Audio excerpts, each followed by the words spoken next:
Hi yogis and climbers, my name is Daria and today we're doing another climbing recovery session focusing on more releasing and restoring. So the first practice that you might have done already is a more active and engaged.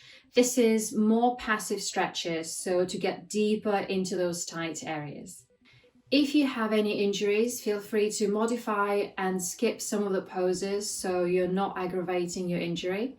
And if you feel quite tight, you can have a couple of blocks handy and then you can use them to prop yourself when needed.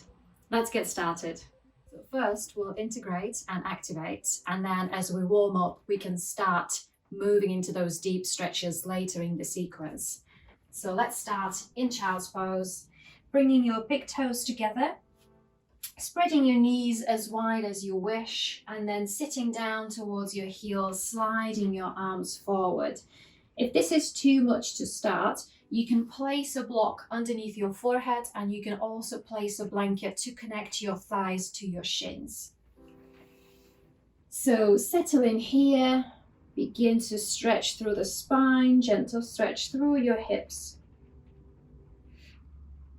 And we're going to use this pose to settle in, starting to observe your breath as you connect your mind with the body, focusing on the present, melting your hips and your spine down towards the floor,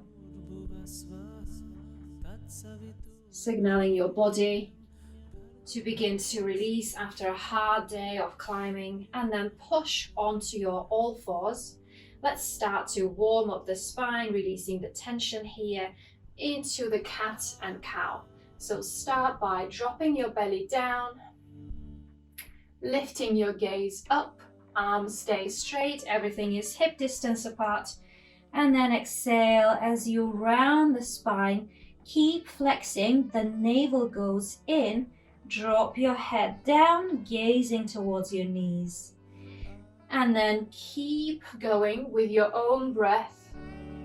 We'll do about 5 rounds here. It's nice to release through the pelvis and low back. If you were carrying pads or a lot of gear, this is really nice to start.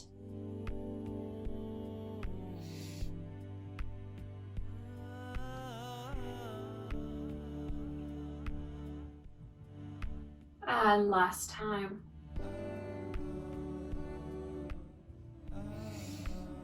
And you can build up on your cat and cow, starting to move into your hips, increasing the circle. And as you move over the wrist, we will also stretch into the forearms. Let's change the direction.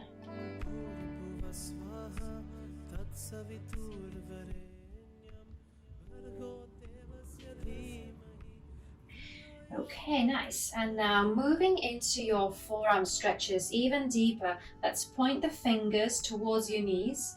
So if you're super tight, then you want to bring your hands closer to your knees and bring more weight onto your thighs, so you're not resting all of the body weight on your wrists. And the idea here is that you try and keep your arms as straight as you can manage. You can allow yourself to round through the spine.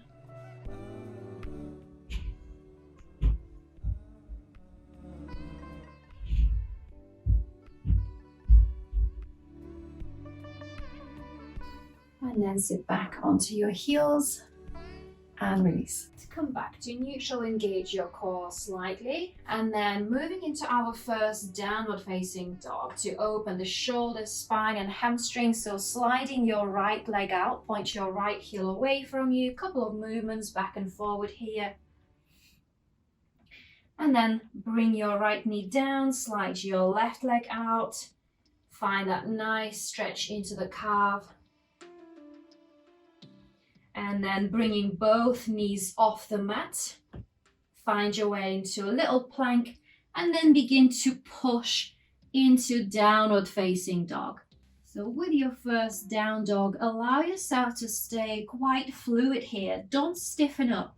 And if your shoulders are really tight, I would encourage you to bring the webbing between your index and your thumb forward and then point that space forward. So fingers are slightly pointing outwards, and then push your hips up and your chest down. And let's not obsess about straight legs over here.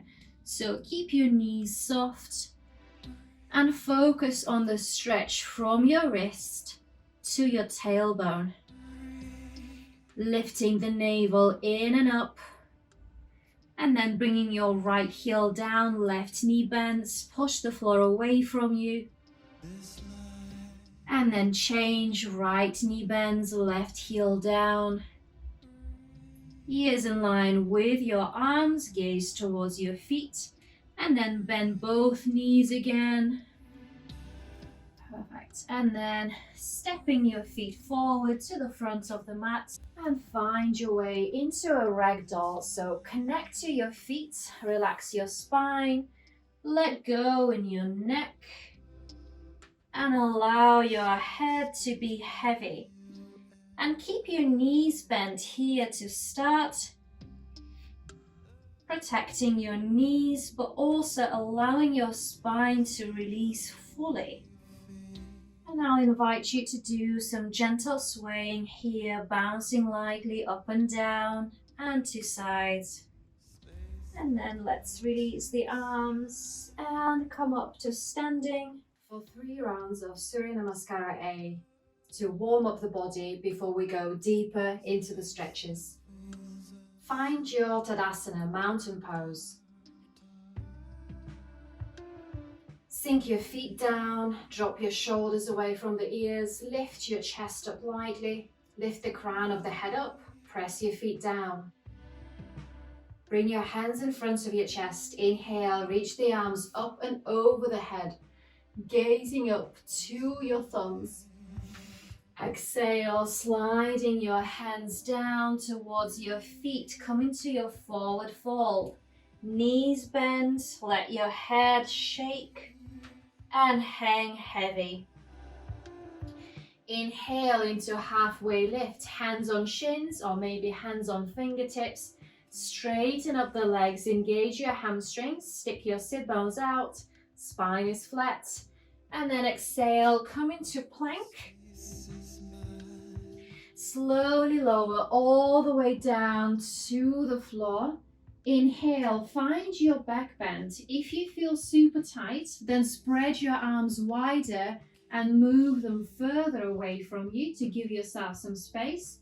And inhale, just peel off the top of the chest. The navel and the pubic bone are pressing down.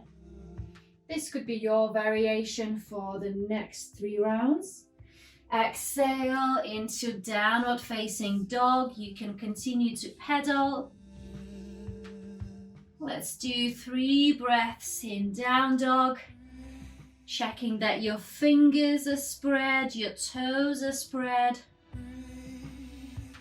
And then inhale, step to the front of the mat into a halfway lift.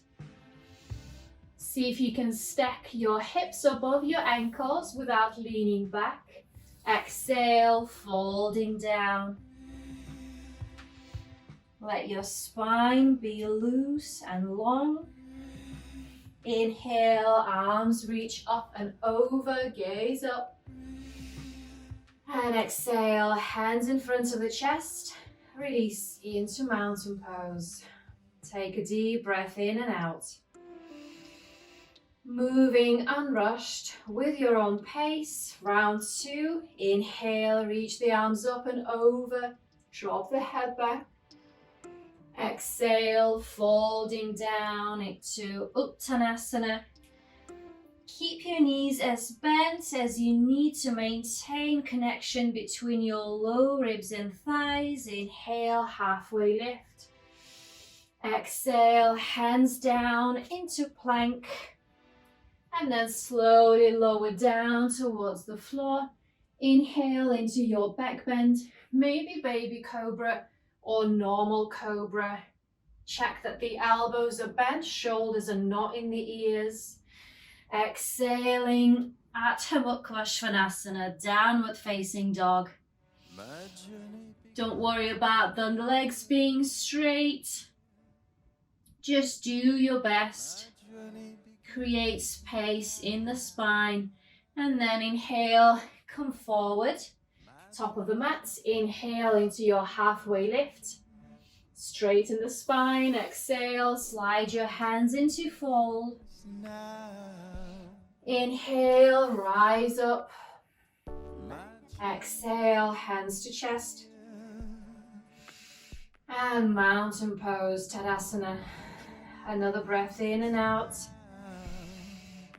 Feel the expansion of the breath. Inhale, hands to prayer and reach the arms up. Exhale, gliding into your forward fold. Inhale, halfway lift. Engaging your legs, feel the stretch. And then hands down, step back into your plank. Continue to lower down all the way to the floor. Inhale into your back bend. Maybe you wish to take a Sphinx for this one. And then exhale, downward facing dog, 3 breaths. Keep pulling the belly in and up. You can continue to pedal. And you can keep your knees bent a lot, pointing your pelvis up, chest down, arms engaged. Nice, and then come forward. Inhale, halfway lift. And exhale, melt your chest towards your thighs. Inhale, rise up. And then exhale, hands in front of the chest. Release into mountain pose. Let's do half a round to get ourselves down into downward facing dog. Hands in front of the chest. Inhale, reach the arms up. Stretch the whole frontal side of the body and then exhale, fold. Inhale into your halfway lift. And then exhale, plant your hands down, come into plank. Lower all the way down to the floor. Inhale, back bend of your choice. Exhale, downward facing dog. And then from your down dog, let's move into a one-legged pigeon. To come into your pigeon, begin to slide your right knee to hook it around your right wrist. And then when you have that, sliding your left leg back.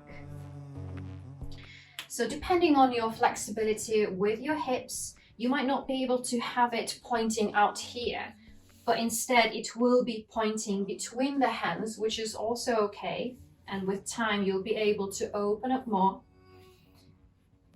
Second thing is, if your hips are really high and if you feel like you're going to topple over, then place a block underneath your right thigh to center your pelvis. And then before we surrender down, have a look at your back leg. Is it straight? Check that it's not curled like this. It's not a little shrimp. Point your big toe away from you and then surrender down.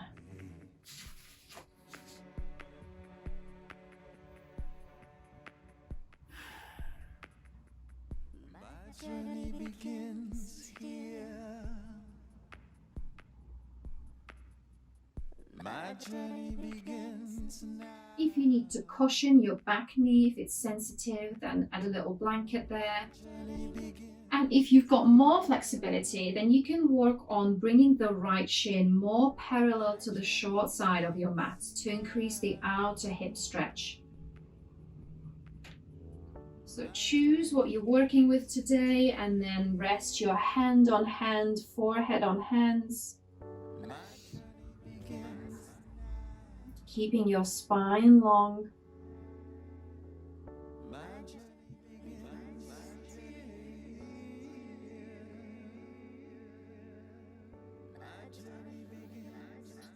Let's begin to come out gently, and you want to slide that left leg to bring it back to the front of the mat and move into a double pigeon variation where we don't want to stack the shins just yet. So you keep your right shin in that same pigeon position as before, and then you can lean onto your right hand and apply gentle pressure, not to the knee direct, but just above, keeping your feet flexed.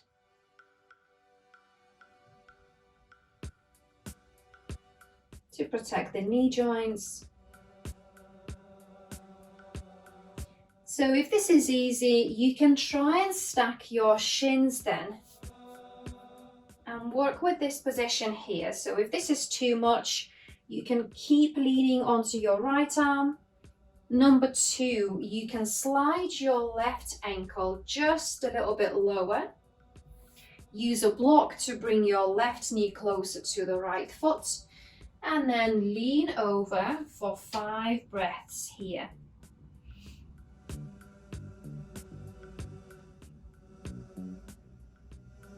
Slowly come back to center. And then release your right leg. Position your left foot, your left knee in front of you. Bring your hands down underneath your shoulders, and then you'll see that your left knee is tucked around your left wrist. Have a look at your back foot, straighten everything into one line.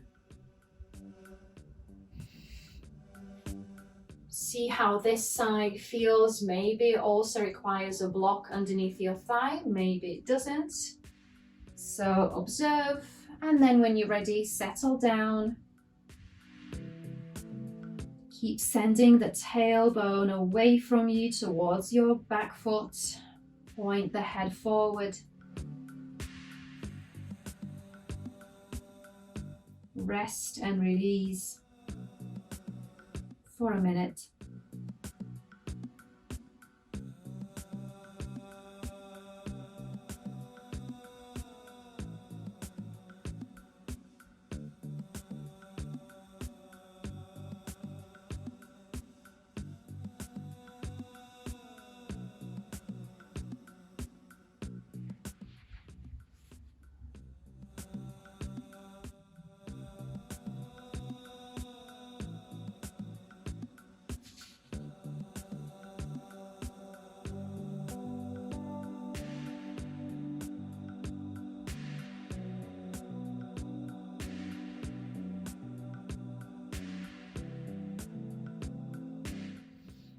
Let's slowly come out to change into our double pigeon, also known as the fire log. So bring your right ankle on top of your left knee, keeping your left shin in that same pigeon position. Lean onto your left arm and gently guide the right knee down.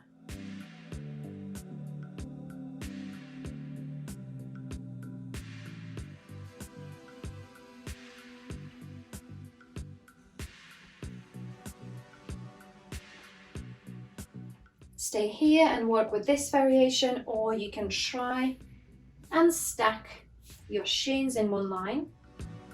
Maybe allow that right foot to slide down a little bit.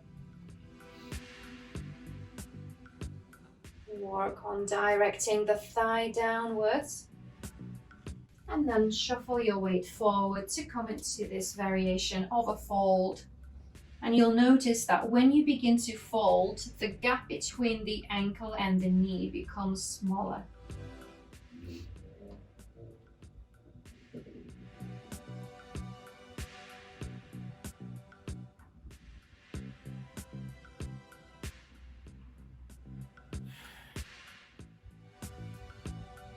And then inhale, begin to release. Stretch your legs out in front of you, give them a shake.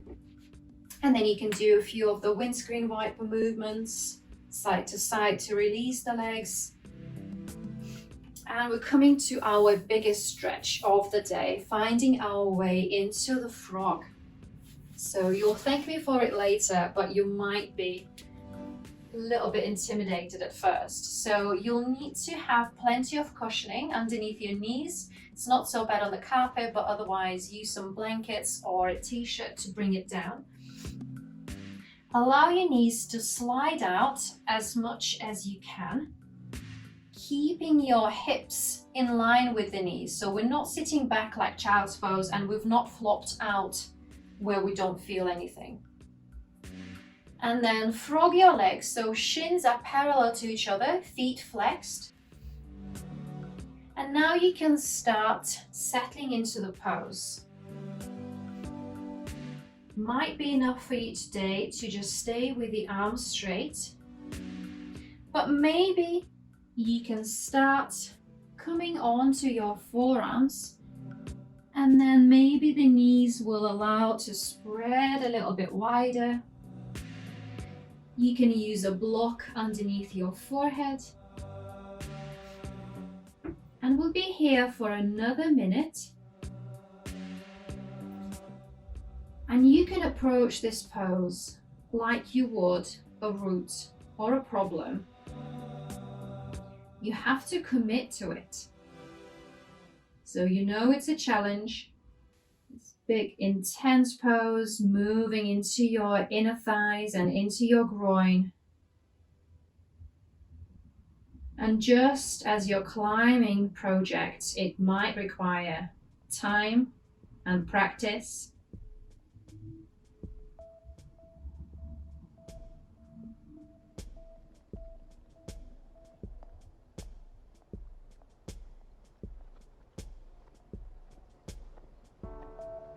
Try and find your headspace within the intensity.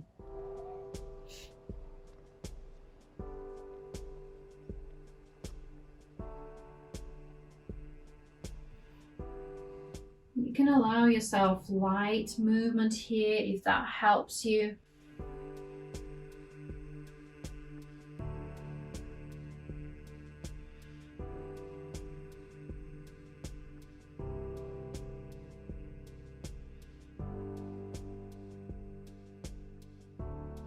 Relax your face, relax your jaw.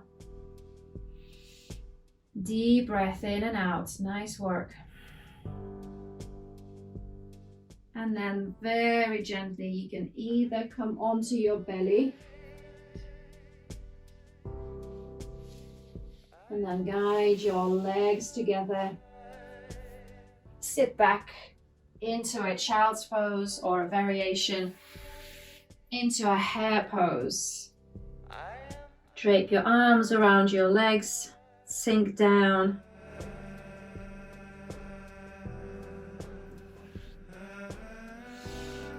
And then let's discover one of my all-time favorite shoulder stretches.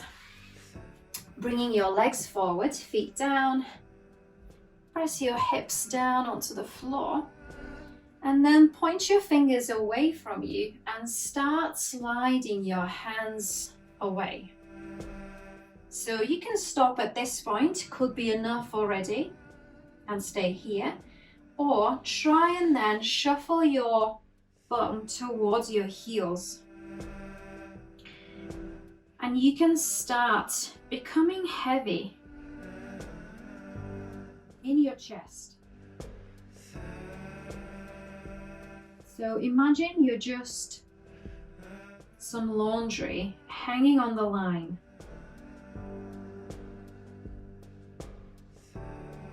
Allow your body to become heavy. It's like your torso hangs off your shoulders and your legs. Sink down, down, down.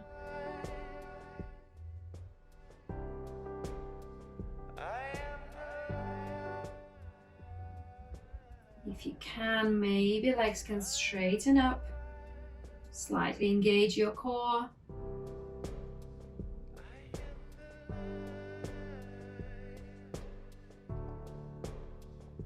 And then very gently shuffle your torso forward. You can release the arms, maybe a little shake here feels good.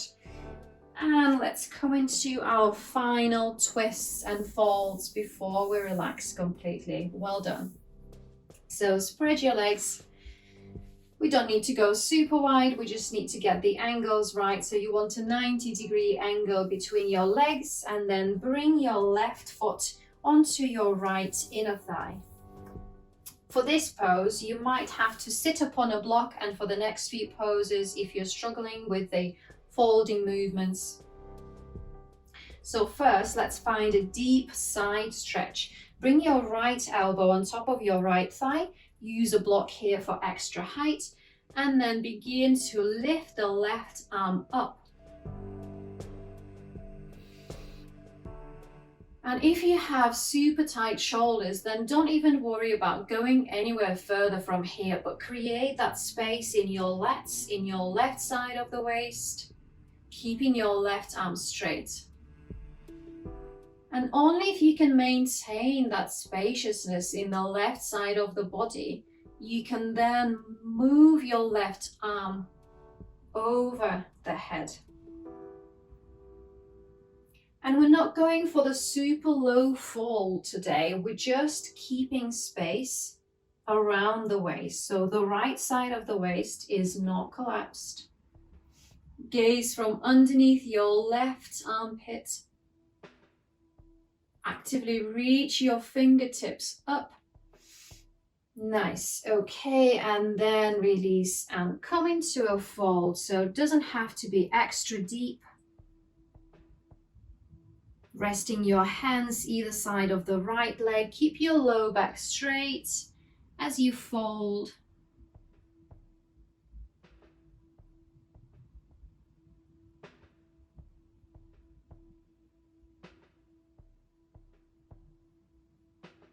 And then finish here with a twist. So move that left foot and step over the right leg. Press the sole of the foot down, lift your left knee up to the ceiling, lift up your chest and your spine. And then begin to wrap your right elbow around your left knee, clasp your fingertips and twist to the left.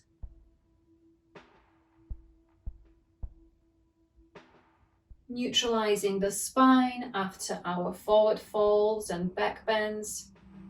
And let's do other side. So spread your legs 90 degrees. Move the fleshy bits off your buttocks from underneath you to allow for the tilt. Bend your right knee, place your foot against the inner left thigh.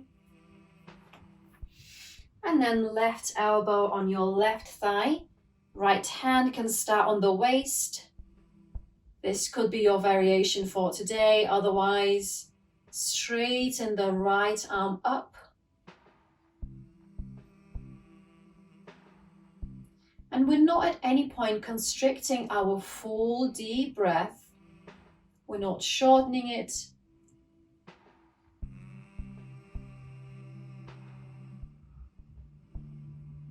Again, focusing on the length here, as if your arm is growing all the way down from your waist, from the right side of your pelvis. This will help you with reaching distant holds.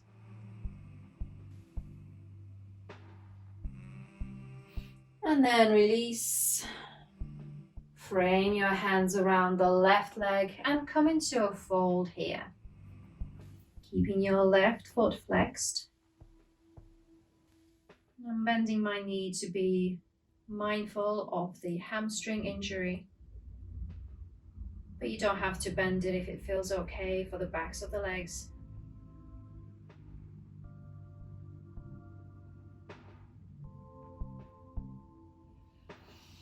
And inhale, come back to center. Let's set ourselves up for the final twist on this side. Crossing your right leg over the left.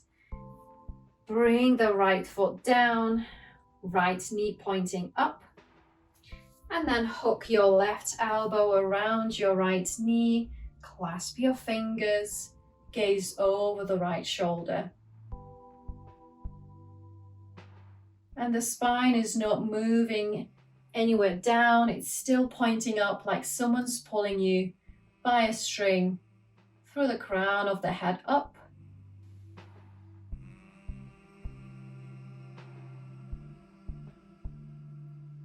Beautiful. And let's release. So one last pose before Shavasana, and it's the best one so far. So finishing with a light inversion with legs up the wall. And I like doing it with a block underneath my hips as well. It takes a moment to set it up. And if you don't have the wall space, you can do it on the mat like this. Just lifting your hips up and bringing your legs up. Otherwise, shuffle into your wall space, and you want to move your bum in as close to the wall as you can on the block, and then roll up. So it might not be the most graceful arrival in the pose in the history, but here we go. So move the block if you need to.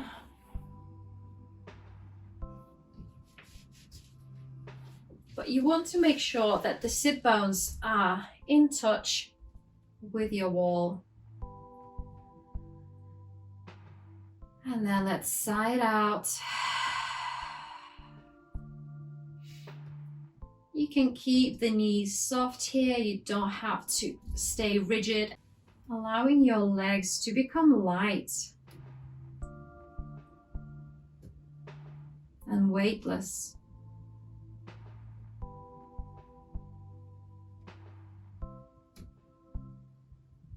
And this is also a good position to do your full abdominal breathing. So deep inhale, the belly rises and expands like a balloon. And then exhale, navel falls towards the spine.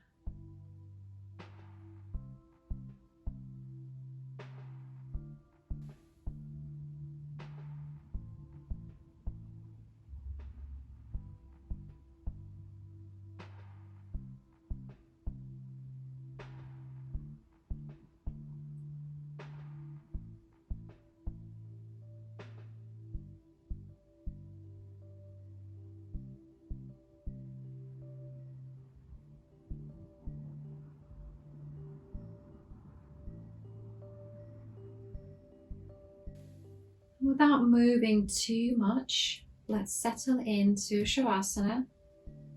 So don't disturb that feeling of calm and rest that we've created.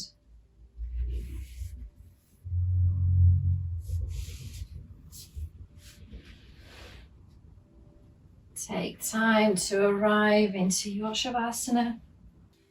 And here you can run your fingertips along the back of your neck. Elongate the neck as you gently cradle your head down.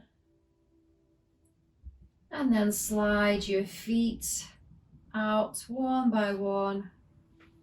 If you still need to adjust anything, then do it now.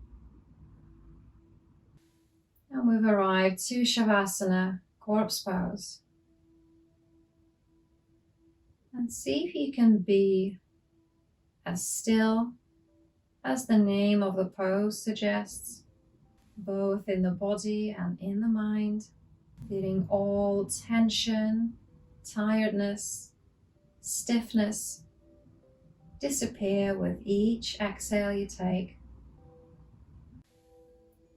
The body is soft and warm and heavy on the floor. There's no tension in the muscles, and the mind is calm.